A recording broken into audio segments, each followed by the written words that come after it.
really deeply commit ourselves and know our history. The auto industry in America is the backbone of U.S. manufacturing.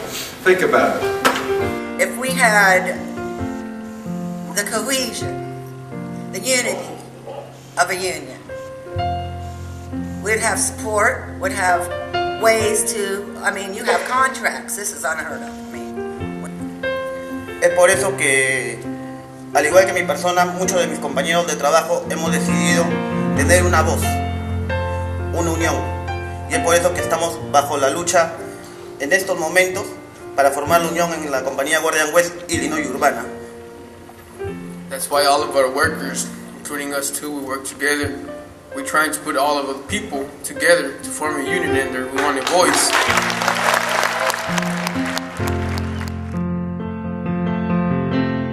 We will never win full wages and benefits equal pay for our sisters and brothers in the second tier, the entry level, in the big three, or in the parts supplier sector if we leave over half of the auto industry unorganized. We cannot deliver the justice for our membership unless we reorganize that whole industry.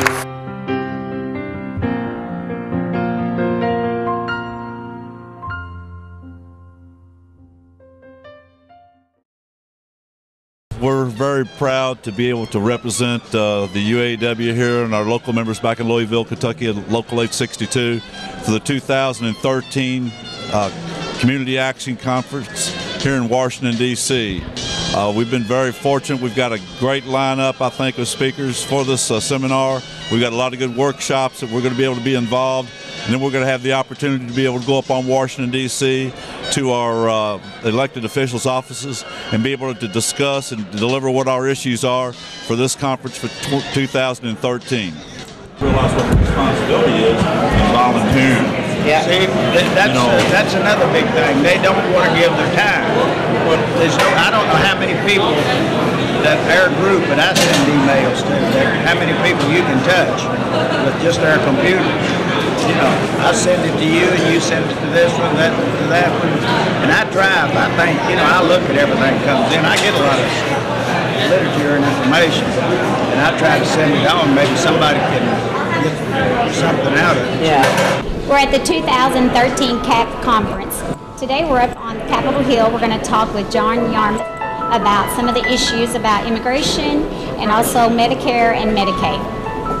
Today, the UAW is all over Capitol Hill. We've got members going to see their congressmen and their senators. Our particular group has meetings with Rand Paul and Mitch McConnell, and should be a very interesting journey and to get our message across, and hopefully that we'll have someone that'll listen to us. 2 weeks ago, we got all the commitments from the Senators and Congressman, and at this time, 5 have signed up to meet with us. We'll go to the Hill today. We'll talk about several issues. One of the issues that's major and on our forefront is the TPP.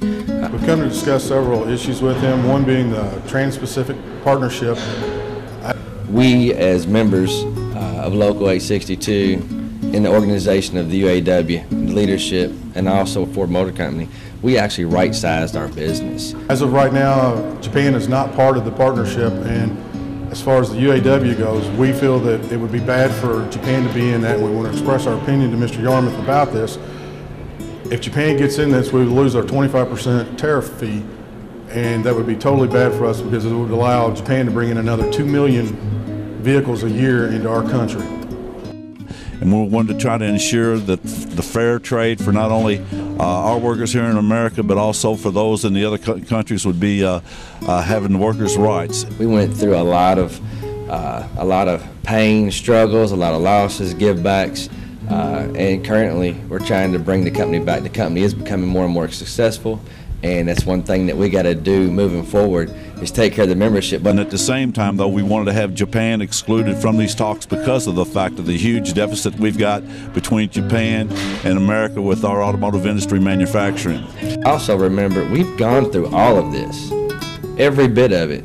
For the TPP, they haven't done that. So if Japan were to right-size their business and how many million vehicles that they produce, instead of trying to get the offset trade, and they talk about fair trade, it's not fair trade. if they could take 2 million of our vehicles and we took 2 million of theirs, it would be one thing, but it's not the truth. It's the exact opposite. So you really have to remember what's going on and what's being told, and what you hear today is they haven't right-sized their business. They haven't gone through the trials and tribulations that we have as a membership, and you know, it's not right. So we're going to definitely oppose the TPP today on Capitol Hill, and I don't want to take my membership. We need to stand out there strong.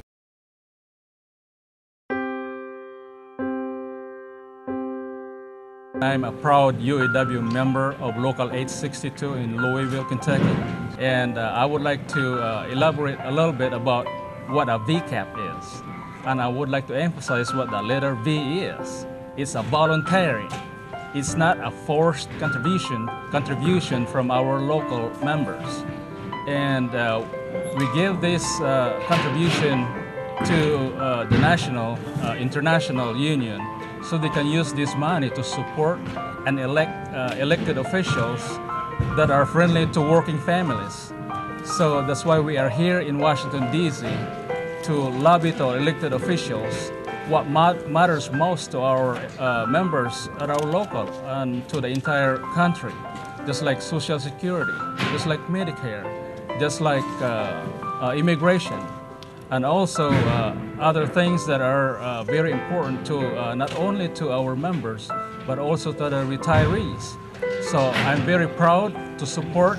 I increased my contribution, monthly contribution, not only for my monthly union dues, but also to the VCAP. So I encourage everyone to local union know that you are making this VCAP contribution.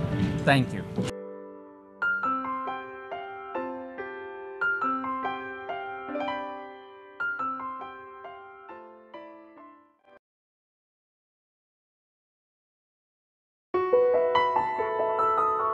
You're going to hear a lot of the term of right to work. What is right to work? Well, right to work actually is a right to work for less. What right to work laws do, that takes away the number of people. You are still represented by the union, but you do not have to pay your union dues. That takes away power from the union, which takes away from our ability to fight the far right. And through unions, we strengthen our middle class by giving us a voice in the workplace. With the strong union in the work, we have better wages, we have better benefits, and we have a voice at the bargaining table.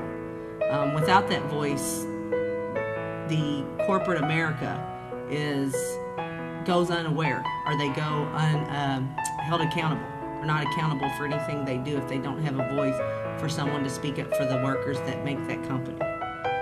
With a strong union in place, it's a fact there's better wages, more benefits, and a safer workplace. So by joining together and having strong unions, we have a stronger middle class. Without a right to work law in the state of Kentucky, our wages are higher and we have better benefits than those states that are right to work. We are bordered by many states that are right to work. We are the farthest south state in the nation that is not right to work. We need to continue the fight to remember and let everyone understand that right to work is actually right to work for less. And working for less benefits no one but corporate America.